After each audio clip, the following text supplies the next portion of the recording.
Hey everyone, I'm Don Kamen with Price Modern, and this is the Designer's Studio.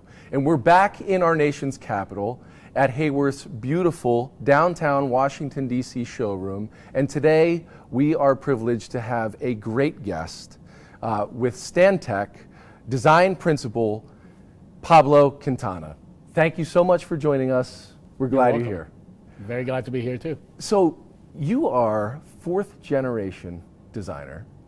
So your great-grandfather, your grandfather, and your father, a notable designer from Cuba, and now you.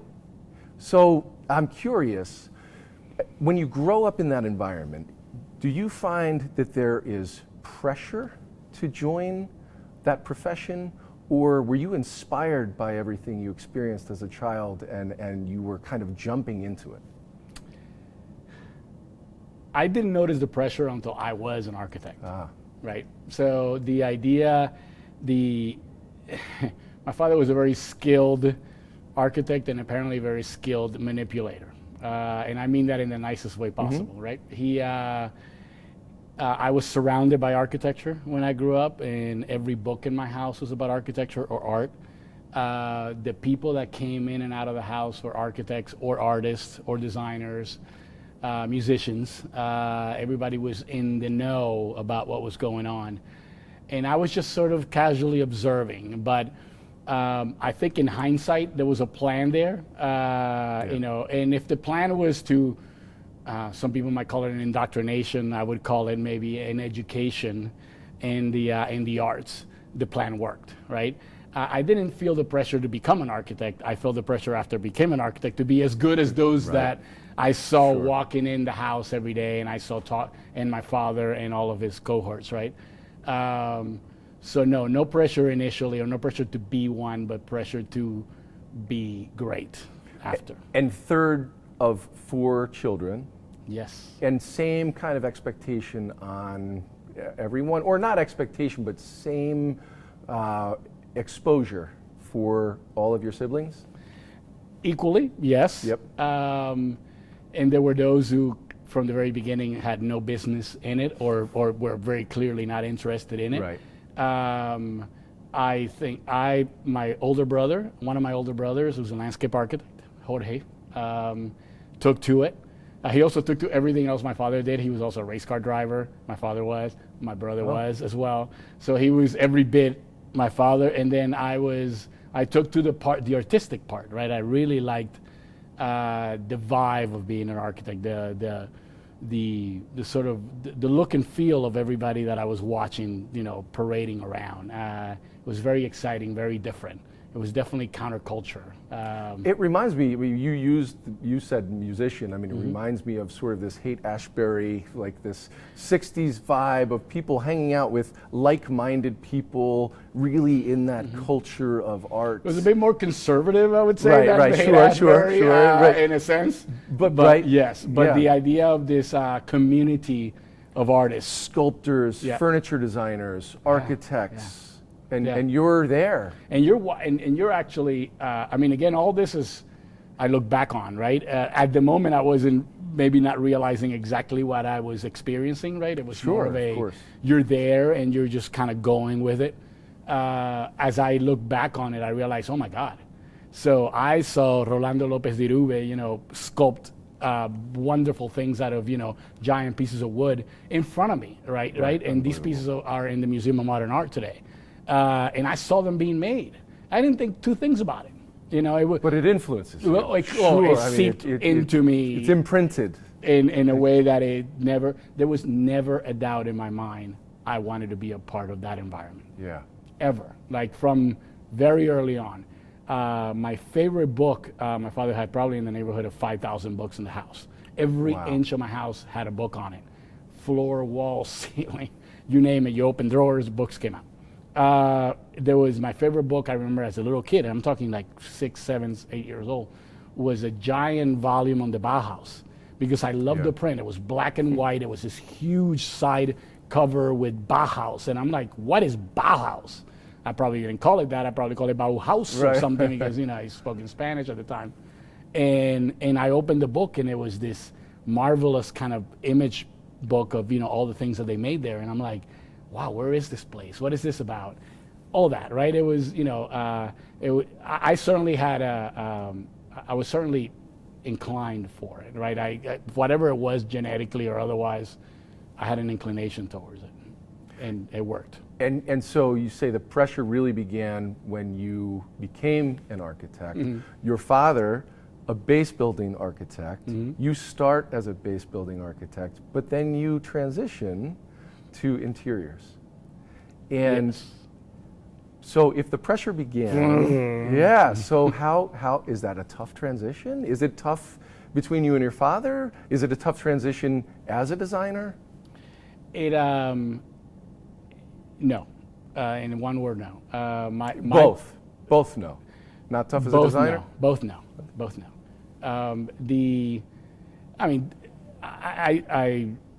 I see design differently than my father did. So I don't see design in compartments like base building or interiors or furniture or product. I see design as design, right? As a kind of a skill to create, not a discipline of a certain bracket. So I transitioned to the interiors world by accident, completely unbeknownst to me that it existed in a sense. It was, I showed up at a local firm and asked for, I showed up at a local firm that was looking for an architect because they were looking to do some hotels. And then I realized, what are all these other folks over here doing? And they're doing this interiors thing. And well, they look like they're having a lot of fun. And so I started kind of hanging out with that side of the room, so to speak. And that was it. And I realized very early on in that sort of weird turn career that you had access to people all the way at the top in the interiors world, where in the architecture world, and I'm not trying to put one against the other, but as a young designer, as a young architect, you were really not in the room when big decisions were being made, right? As a young designer, interior designer, you were. Yeah. You were actually asking people, you were participating in vision sessions, you were participating in discovery of a project, in the very early on kind of real the creation of the idea. And I was like, that's what I want to do. I want to do more of that. Like, can I do more of that all the time, every day, all day long? And that's what led me to really gravitate towards that. It wasn't about the product they were making initially. It's actually about the process and what I was now a participant in that I wasn't before. So you said you grew up speaking Spanish outside of the U.S. So coming to the U.S., Hispanic male designer, does that culture, does that heritage influence your design today as you design in the U.S.? Absolutely. And what does that influence do as you engage in a project? I think it's somebody might use the word bias. I think there's an inherent bias for me about space and about creation of spaces for people and about the proximity of people to one another, right? And about actually even the notion of privacy. A big topic. Right. A topic that is, it's of huge cultural significance in what we do, right? Yeah. Because I think at the end of the day there's this tug of war, right? In the world of interiors, in the world of workspace design, between privacy and community, between collaboration and personal space, between introverts and extroverts and all of that. If anybody has any questions about it, I'm an extrovert, here I am. And I like the idea of being back in the house with all the artists, screaming, talking, drinking, commiserating, which honed your craft, right? From an early age. And I said, right? why so that can't idea we of work community like is that? important. Why can't we work like that all the time, right? Why, I said to myself, why, or in better yet, and then when I was in a position then to design spaces that would promote that kind of work, I said, that's where I'm going to be. I don't want to be designing spaces where people insulate or isolate. I want to design spaces where people come together. I want to design entire environments predicated in the notion that everybody's happy and everybody communes and everybody creates almost spontaneously, right? And I think that's a great perspective on a really important topic, and I think it's great that it comes from your background, and it's that bias or that influence. Right. That And breeds it. I think we can make generalizations about my background as a Hispanic male and whether every Hispanic male is the same. They're not. Right. But there is definitely a cultural aspect to it that we are much more, or we tend to be community prone. We tend to be, when you grew up in a place like Venezuela, you kind of need your neighbors, right? Right. You need the people around you because you need to know who they are. Yeah. Because at some point you're going to need them, Yeah. right? You're going to need to reach out to your neighbor for something when there's a water shortage or a power shortage or you name it. So you get to know the neighborhood, you get to know the community, you get to know the personalities, and everybody knows each other, right? And everybody, again, participates. And I came to the U.S. and it was a little bit different, right? There was more of a sense of private space and privacy and people kind of doing it for themselves. Not good or bad either way, just a different way of looking at the world. And I was like, this is interesting. This is something I could work with. We need to work with this. Yeah, right, and again, it's not like I sat down and I deliberately thought to myself, I am going to hereby upset the apple cart on the culture. But it was a part of your. But it was something that I naturally gravitated towards that discussion. Yeah, and I think that's important, and it's certainly absolutely very relevant to how we look at spaces today, workplace today. So you know how this works. This is Designer Studio, and we have 5 very important questions, the 5 that we call them, and so we're gonna head into that now, and it begins with a very easy question. Pablo, what is your favorite color? Darn. Gator orange. Yeah, oh, is this okay? Not just any kind of orange. Gator orange. Florida Gator orange. I don't use it in any project, but I bleed orange. Really? And blue, but mostly orange. Okay. Now I'm starting to think about the next question and how can you pull Florida into this? What's your favorite material? As a student of modern architecture,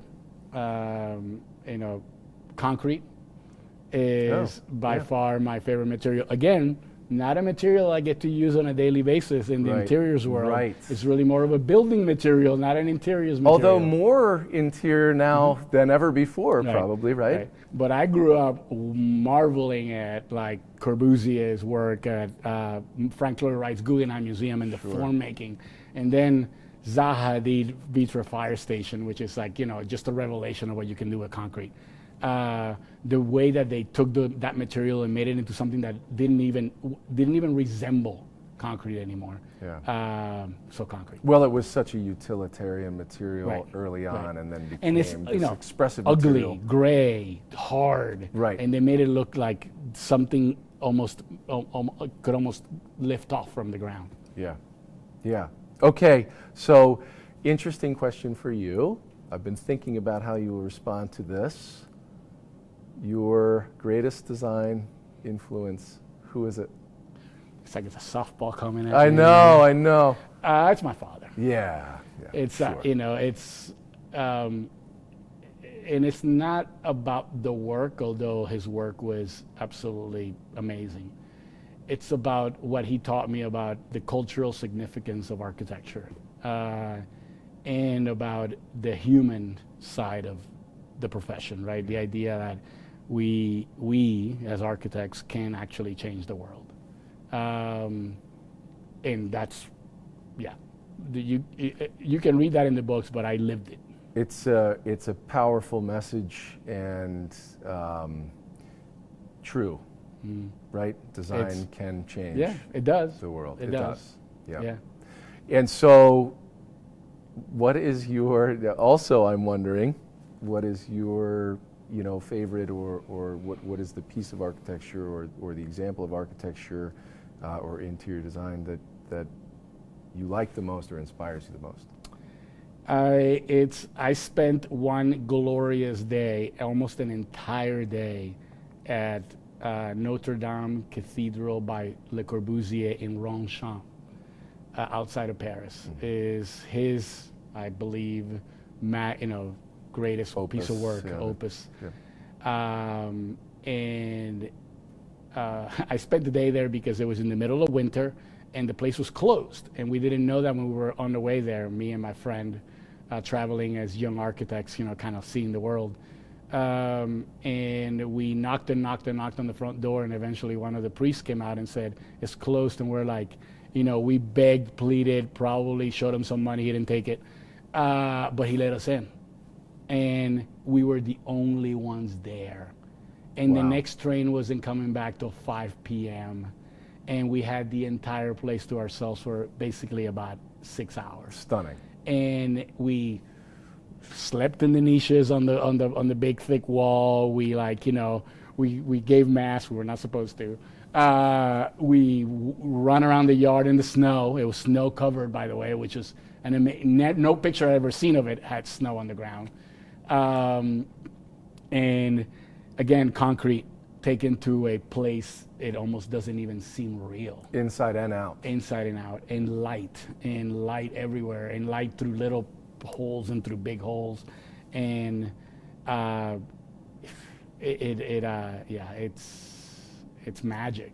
Yeah. That's magic. That Yes. place is magic, and that's to think that It's hard to believe that humans can conceive of that and then build it. Yeah. Yeah. Yeah. And they stand the test of time. They speak about civilization, Yeah. and that's big. Okay, the final and my favorite question. If you could design anything at all, what would you design? I have two things. I think one was what I wanted to design when I was younger, and I wanted to be a rock star, which was a really cool guitar. The Right? next Les Paul. Yeah, or a Fender Stratocaster, or a Fender Telecaster. But so yes, a guitar. But Do you play? I play bass guitar. Okay. Yeah. Very cool. Yeah.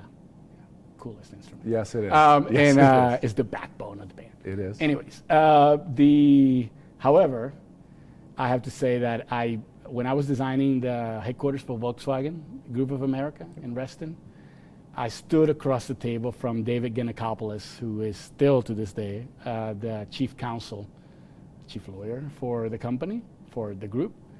And he would sit there and draw these amazing sketches of cars in the middle of a meeting, right? Like for he was paying attention to the meeting. It wasn't like he was blowing us off, but he was, at the same time he was drawing, and I was fixated on those drawings. They were fantastic. They were just the beautiful kind of lines, and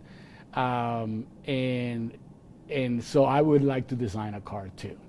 I would like to have that kind of imagination to design a product that is so useful for people, but at the same time can be so beautiful and inspiring and kind of like and one of a kind, right? Yeah. And if I had to pick a car, not that you're asked, but I will tell you, Oh, if yeah. I had to pick a car, it would be a Porsche.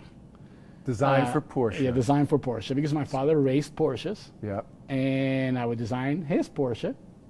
So, it kind of brings the whole thing all Yeah, back together. Ah, very interesting. Kind of a very clever way. Well, right? I hope one day that Yeah. could happen. Yeah, somebody call Porsche, please, and tell them. Yeah, yeah. We'll try to get this Yeah, out there. yeah. We'll This try to get maybe this out reaches there. them somehow. But yeah. Well, that is amazing, and we thank you so much for joining us today. This has been a great conversation. We appreciate your time.